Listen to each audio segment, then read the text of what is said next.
자, 이종복 전문가님, 이 경제 지표 얘기 요즘에 진짜 많이 나오잖아요. 맞아요. 뭐 고용, 물가, 뭐 여러 가지 나오는데 이 경제 지표의 중요성, 요거 좀 자세히 설명을 해주신다고요? 예, 제가 여러분들한테 경제지표 브리핑을 한번 해드릴 때가 됐습니다. 지난주하고 지지난주 타이밍 쪽에서 여러분들한테 제가 환율 얘기를 했어요. 결국 환율이 1280을 넘었고 지금 시간에 역외 환율에서 1300을 주고 있거든요. 조금 시간 되면 제가 얘기해 줄게요. 일단은 경제지표가 이렇게 중요합니다라는 얘기를 하면서 이번 주에 발표됐던 CPI, GDP, PPI에 대해서 이종복의 코멘트를 한번 놔드려 볼 테니까 잘 참고하기 바랍니다. 이따 2부에 다음 주 시장 전략이 시간이 부족할 수 있어서 제가 쪼갰습니다. 자, 우선 핵심적인 걸 먼저 얘기한 다음에 브리핑을 해야 되겠죠. 연역법, 귀납법 스타일입니다. 이종복 스타일은. 핵심을 먼저 얘기하고 풀어드릴게요. 자, CPI가 나왔는데 예상보다 높았으나 이전보다 낮았고 수치가 높아요.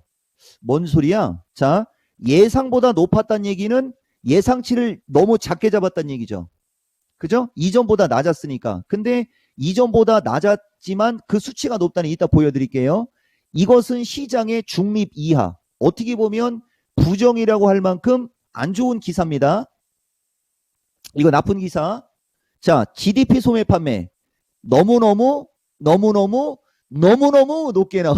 이게 이종목 스타일. 너무너무 높게 나왔다. 경제가 좋다라는 그거죠. 경기 침체가 쏙 들어가야 되는데 아직도 은근히 나온다는 얘기는 잘난 척 한번 하고 간 겁니다. 이것도 지금 현재 연준의 정책상으로는 시장의 나쁜 얘기. 자, PPI 적절하게 감소하는데 여전히 높음. 보세요. 예상보다 높았으나 수치가 높다라는 말이고 적절하게 감소하는데 여전히 높음.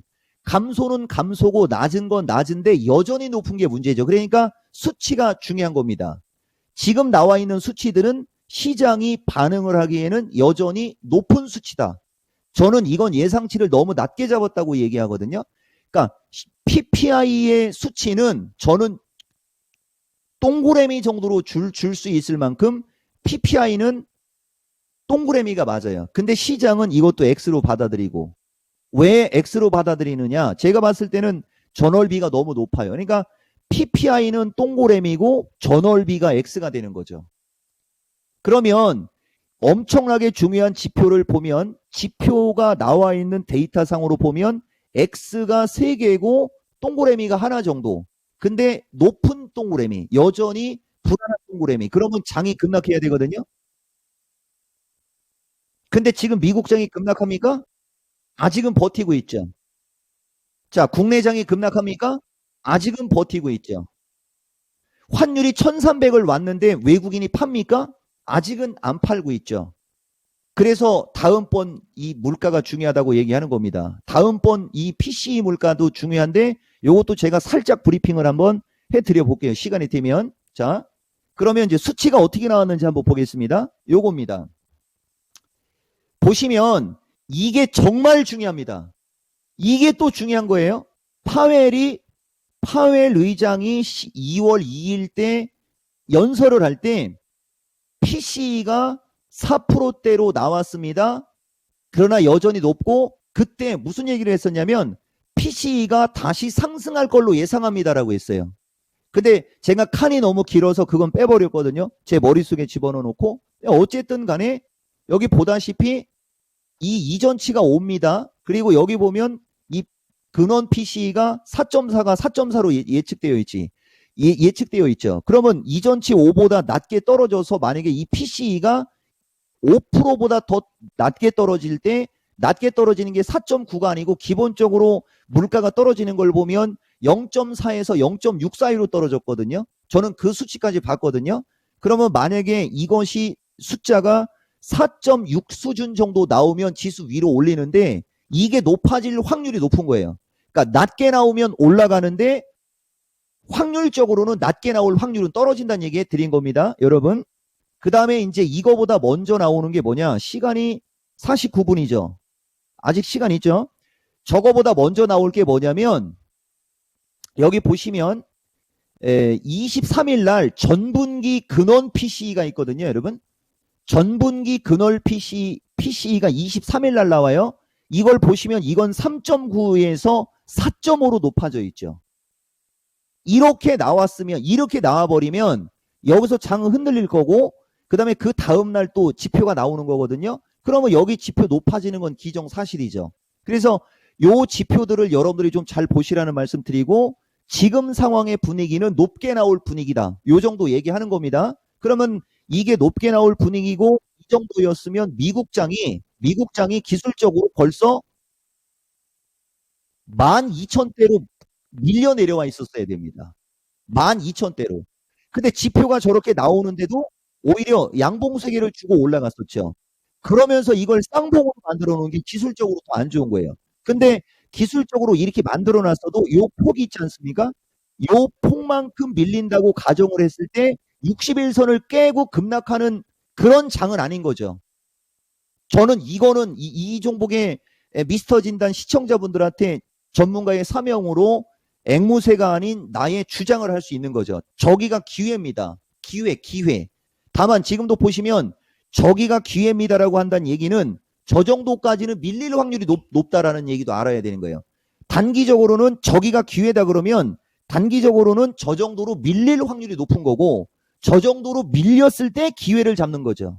이 종목은 말에 모든 게 다 있습니다. 그래서 이런 설명 좀 해드리는 거고 그 다음에 환율 얘기를 좀 해드려야 자 이게 더 중요합니다. 여러분 이거 화면 보이죠?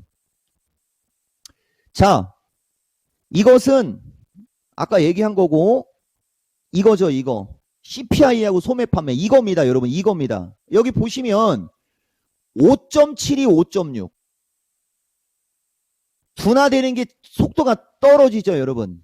자 여기 보시면 6.5가 6.4 자 생산자는 아까 PC하고 생산자는 안 했잖아요 그죠? 저도 지금 시간에 쫓겨서 그러는 거예요 이게 내 시간이 쫓길 줄 알았어. 자 여기 보세요 PPI를 먼저 다시 얘기해 드릴게요.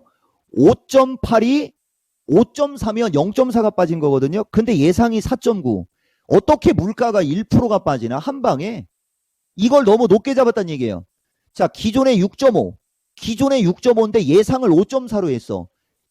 어떻게 물가가 한 번에 1포인트가 빠져버려? 말도 안 되는 거지.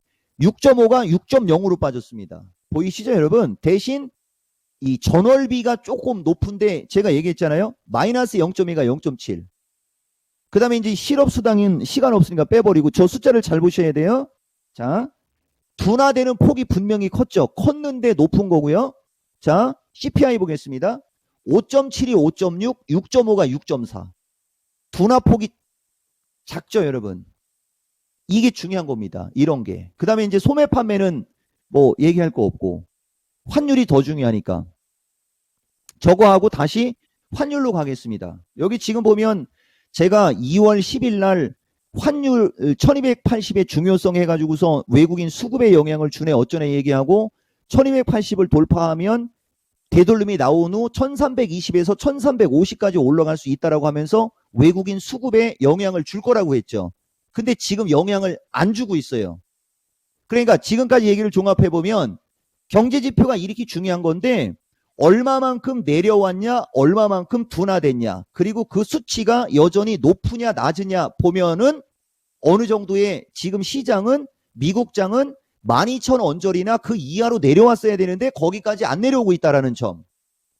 환율이 이렇게 급등이 나오면 오히려 외국인 매도세가 동반되면서 장이 급락을 해야 되는데 우리나라는 박스권이 유지가 있다는 점. 뭐를 의미할까? 이것까지는 이 시간에는 얘기를 하면 안 될 것 같습니다. 이종목TV든 박혜텐이든 아니면 다음에 시간이 있든. 그래서 종합적으로 얘기 드리면 지금 나오고 있는 경제지표는 주식시장을 엄청나게 위험하게 할 만한 요인은 아니다. 다만 다음 주에 PC의 수치에 따라 어느 정도의 변동성을 우리가 감안해야지 되는 거 아니냐. 그리고 그 뒤에 FOMC에서 여러분들이 FOMC가 어떤 결정을 하는지를 봐가면서 시장 대응할 수 있는 가이드라인과 그림을 그려라. 나머지는 2부에서 다시 한번 정리해 드리도록 하겠습니다.